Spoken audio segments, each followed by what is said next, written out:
మంత్రి నారా లోకేష్ కు ప్రత్యేక ధన్యవాదాలు తెలిపిన వర్కింగ్ ప్రెసిడెంట్ రాష్ట్ర మీ సేవా operators welfare association president Srikakulam జిల్లా మీ సేవా ఆపరేటర్స్ వెల్ఫేర్ అసోసియేషన్ అధికారి రవికుమార్.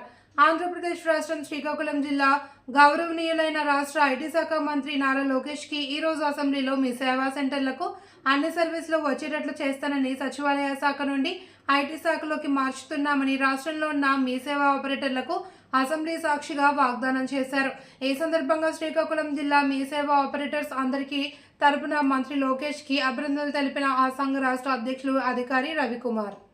అందజేసుకోవచ్చు. ఈ మూడు బలోపేతం చేసే బాధ్యత, ప్రతి సర్వీస్ కూడా మీ సేవకు అందజేసే బాధ్యత మన ప్రభుత్వం తీసుకుంటుందని గౌరవ మీ సేవ ఆపరేటర్స్ కి మన ప్రభుత్వం హామీ ఇస్తుంది అధ్యక్ష.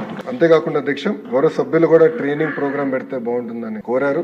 తప్పనిసరిగా అది నెక్స్ట్ సెషన్ ముందరలో నేను మధ్యలో ట్రైనింగ్ సెషన్ పెడతాం. ఎందుకంటే అందరికి అవగాహన రావాల్సిన అవసరం ఉంది. ఆ అవగాహన వచ్చిన తర్వాత మీకు కూడా మంచి సలహాలు ఇవ్వగలుగుతారు, ఫీడ్బ్యాక్ ఇవ్వగలుగుతారు. మెరుగైన సర్వీసెస్ ఎలా అందజేయాలని దానిపైన మీరు కూడా మంచి సూచనలు ఇవ్వగలుగుతారు. కనుక తప్పనిసరిగా ట్రైనింగ్ ప్రోగ్రామ్ గౌరవ సభ్యులకే కాదు ప్రజలకు కూడా, చాలా మంది సభ్యులు చెప్పారు, ప్రజలు కూడా ఇవ్వాలి, వాళ్ళు కూడా అవగాహన తీసుకొస్తే బాగుంటుందని చెప్పారు. తప్పనిసరిగా అది కూడా గ్రామ సచివాలయం, వార్డు సచివాలయం ఆధ్వర్యంలో అది కూడా చేపడతామని గౌరవ సభ్యులకు తెలుపుతున్నా అధ్యక్ష. సర్టిఫికెట్స్ పైన 6 నెలలకు ఒకసారి రెన్యువల్ చేయాల్సిన అవసరం ఉంటుంది అని, అంటే ఎందుకు ఇది ఉందని గౌరవ సభ్యులు అడిగారు అధ్యక్ష. ఇది కొన్ని నిబంధనలు ఉన్నాయి అధ్యక్ష. ఆనాడు నేను చెప్పాను, పాదయాత్ర కూడా నేను హామీ ఇచ్చాను. Once certificate is issued, QR code base certificate issue అయితే అది లైఫ్ టైం వ్యాలిడిటీ ఉంటుందని నేను ఆనాడు హామీ ఇచ్చాను అధ్యక్ష. దానికి కట్టుబడి ఉన్నాం. కొన్ని చట్టాలు సవరణ చేయాల్సిన అవసరం ఉంది. అది వచ్చే సమావేశంలో చేస్తాం. పర్మనెంట్ సర్టిఫికేట్లు అందజేసే బాధ్యత మన ప్రభుత్వం తీసుకుంటుంది అధ్యక్ష. దీంట్లో ప్రత్యేకంగా బీసీ సోదరులు చాలా ఇబ్బంది పడుతున్నారు అధ్యక్ష. సర్టిఫికేట్ నేను చూశాను, పాదయాత్ర చాలా ఇబ్బంది పడుతుంది. ప్రతి 6 నెలలకు ఒకసారి సర్టిఫికేట్ తీసుకోవాలి. ఫీ రింబర్స్మెంట్ రావాలంటే సర్టిఫికేట్ తీసుకోవాలి, ఉద్యోగం రావాలంటే సర్టిఫికేట్ తీసుకోవాలి. చాలా ఇబ్బంది పడ్డారు అధ్యక్ష. పాదయాత్రలు నేను స్వయంగా చూశాను. దానికి ఫుల్ స్టాప్ పెట్టేదానికే